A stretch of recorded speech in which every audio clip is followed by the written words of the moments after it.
নমস্কার বন্ধুরা, আজ দুপুরের খাওয়া দাওয়া নিয়ে আবার আমি চলে এসেছি। আজ দুপুরে কি কি রান্না করেছি চলো তোমাদেরকে দেখিয়ে দিই। আজ দেখো, এখানে আমি থালা কিন্তু একদম গুছিয়ে নিয়েছি তিনজনের জন্য। তিনজনের থালায় আমি ভাত দিয়ে দিয়েছি, গরম গরম সাদা ভাত। আর এটা কিন্তু আছে বেগুন পোড়া। বেগুনটা কাঠের উনুনে, তোমরা জানো আমি ভাত করি, সেখানে বেগুনটা পুড়িয়ে নিয়েছি, কাঁচা লঙ্কা পেঁয়াজ আর ধনেপাতা দিয়ে মেখে নিয়েছি। এখানে আছে পালং শাকের তরকারি।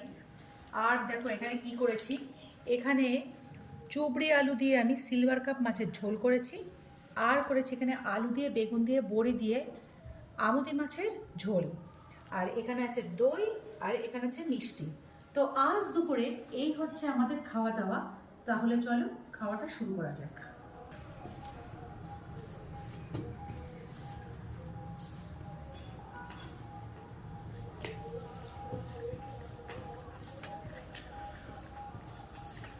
অনেকদিন বাদে বেগুন পোড়া খাচ্ছি, তো এই বেগুন পোড়াটা খেতে যে এত ভালো লাগে না, কি বলবো। সকালবেলা কাঠের উনুনে বন্ধুরা ভাত করি, আর উনুনে আগুনটা যখন খুব ভালোভাবে হয়ে যায় তখন বেগুনটাকে একটু সর্ষের তেল মাখিয়ে দিয়ে দিয়েছি। খুব সুন্দরভাবে পুড়ে গেছে। সেটাকেই নুন, সর্ষের তেল, কাঁচা পেঁয়াজ, কাঁচা লঙ্কা আর ধনেপাতা দিয়ে মেখেছি। খেতে কিন্তু ভীষণই সুন্দর লাগছে। শীতকালের খাবার যতই খাই না কেন, এই বেগুন পোড়া একটা অনন্য স্বাদ, এর স্বাদের তুলনা হয় না। আপনারা কিন্তু অনেকে গ্যাসে বেগুন পোড়া করে খান, কিন্তু কাঠের জালে বেগুন পোড়া এর কিন্তু টেস্টই আলাদা। তো বন্ধুরা, বেগুন পোড়া দিয়ে তো খেয়ে নিলাম। এবারে কিন্তু পালং শাকের এই তরকারিটা দিয়ে খাবো। পালং শাকের ঘন্ট, আলু, বেগুন, শিম, মূলো, বড়ি, কচি কচি মূলো দিয়েছি। এটা খেতে কিন্তু ভীষণই ভালো হয়। আর শীতের দিনে এইভাবে পালং শাকের ঘন্ট তো একদম জাস্ট জমে যায়। বাবার পালং শাক কেমন লাগছে? শীতের দিনে পালং শাকের জুড়ি মেলা ভাত। মা এবার কি দেবা? এবারে আমুদি মাছের ঝোল দেবো। এই আলু দিয়ে, বেগুন দিয়ে, বড়ি দিয়ে আমুদি মাছের ঝোল করেছি আজকে। আগের দিন ঝাল বানিয়েছিলাম, কিন্তু আজকে ঝোল বানিয়েছি। বেগুন আর আলুগুলো কিন্তু একদম পাতলা পাতলা করে দিয়েছি বন্ধুরা।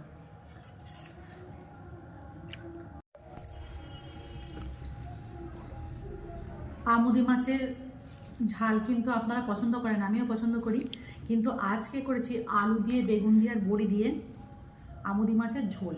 তো বন্ধুরা দেখুন, আলু আর বেগুন কিন্তু একদম আমি পাতলা পাতলা করে দিয়েছি যাতে তাড়াতাড়ি সিদ্ধ হয়।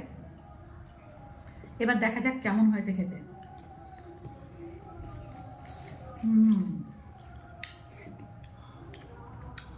খুব সুন্দর লাগছে কিন্তু খেতে। বেগুন দিয়ে কিন্তু ঝোলটা জমেছে ভালো। খুব সুন্দর হয়েছে খেতে। আর তুমি যে বড়িটা দিয়েছো না, এই দেশি ডালের যে বড়ি, কুমড়ো দিয়ে যে বড়িটা করেছো, বড়ি দিয়ে স্বাদটা কিন্তু পুরো পাল্টে গিয়েছে। তো বন্ধুরা, আমুদি মাছের ঝাল ঝোল আমরা কিন্তু ভীষণই পছন্দ করি। তোমরা কে কে পছন্দ করো প্লিজ কিন্তু কমেন্টে অবশ্যই জানিও। সত্যি ব্যক্তিগতভাবে আমুদি মাছের ঝোল আমাদের খুবই পছন্দ। আমুদি মাছ মানে আমাদের কাছে একটা কি বলবো, একটা খুবই টেস্টি একটা মাছ, যেটা আমরা তিনজনে খেতে খুবই পছন্দ করি। আর এর ঝাল ঝোল মা বানায়, খেতে খুবই ভালো লাগে। তো দেখো আমি নিজেও এখানে আমুদি মাছ নিয়েছি, এই যে ঝোল খাবো এবার। নাও।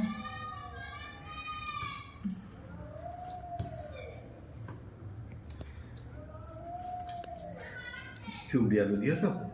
হ্যাঁ, চুবড়ি আলু, তোমার পছন্দের আলু। ঝোলটা এখন পুরো সুন্দর কালার এসেছে। হ্যাঁ,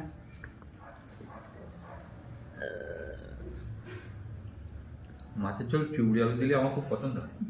আমার মনের মতো ভেটকি মাছের ঝোল বলো, রুই আজকে মাছের মাছের ঝোল। লেজাটা আমি খাই।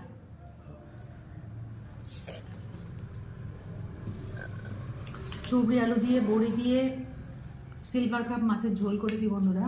তোমরা কে কে এই মাছ খেতে ভালোবাসো অবশ্যই কিন্তু কমেন্টে জানিও। তো আমার পাতে এসে গেল সিলভার কাপ মাছের একটা দাগা, একদম। আর এখানে মা দিয়ে দিচ্ছে ঝোল। আলু, রুই, ভেটকি, কাতলা এগুলো সচরাচর খাওয়া হয়। তো আজকে মা বাজারে গিয়েছিল আর নিয়ে এসেছে একটা সিলভার কাপ মাছ। যখন মা মাছটা কাটছিল আমি দেখেছিলাম মাছটা কিন্তু জ্যান্ত ছিল আর এর থেকে রক্তও বেরোচ্ছিল। মা এটাকে টেস্ট করো আর অবশ্যই বলো যে কেমন খেতে একদম, হয়েছে। একদম একদম। আর এই চুবড়ি আলু তো কি বলবো, একদম পুরো মাখনের মতো সিদ্ধ হয়ে গেছে। আর এটা খেতে কিন্তু খুবই সুন্দর লাগে। সিলভার কাপ মাছ সম্পর্কে নতুন করে কিছুই বলবো না, কারণ যারা এটা খায় তারা জানে এর একটা নিজস্ব একটা স্বাদ আছে। একদম একদম। এটা খেতে মাছটা খুবই খুব ভালো পাকা লাগে। ছিল, কিন্তু প্রায় 2 কেজি ওজনের মাছ ছিল।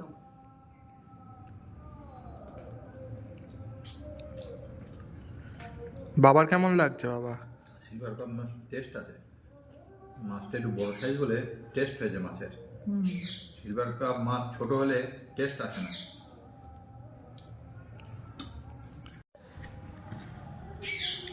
তো বন্ধুরা, তোমরা কে কে চুবড়ি আলু খেতে পছন্দ করো? দেখো, ঝোলটা কিন্তু অনেকটাই করেছি, কিন্তু এই চুবড়ি আলু কিন্তু দিলে ঝোলটা একদম শুকিয়ে যায়। হ্যাঁ, চুবড়ি আলু ঝোলটা অনেকটাই টেনে নেয়, কিন্তু আবার মাছের ঝোলে কিন্তু সেরকম একটা স্বাদ নিয়ে আসে। ফাটাফাটি স্বাদ হয়েছে, স্বাদ নিয়ে কোনো কথা হবে না। আর মাছটা কিন্তু সত্যি খুব টেস্টি।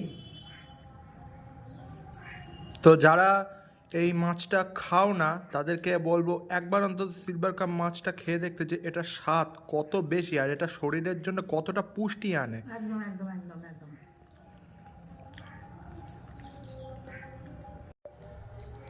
তো বন্ধুরা, লাস্টে দই মিষ্টিটা খেয়ে নেই। শেষ পাতে একটু মন্ডা মিঠাই না হলে কিন্তু জমে না, তাই না? একদমই তাই। মা এটা কি মিষ্টি মা? এটা তো মিষ্টি দই আর একটা কালাকাঁদ। কালাকাঁদটা খেতে কিন্তু দারুণ। একদম জবরদস্ত নাকি? ব্যাপক। তো বন্ধুরা, আজকের খাওয়াটা তো তোমরা দেখলে যে আমরা কি কি খেলাম। তোমাদের বাড়িতে কি কি খেলে সেটা কিন্তু অবশ্যই তোমরা কমেন্টে জানিও। আর মা বাকিটা তুমি বলো। খুব টেস্ট। বন্ধুরা, আমাদের ভিডিওগুলো এইভাবে দেখতে থাকবেন আর আমাদেরকে এইভাবে সাপোর্ট করে আগিয়ে নিয়ে যেতে সাহায্য করবেন।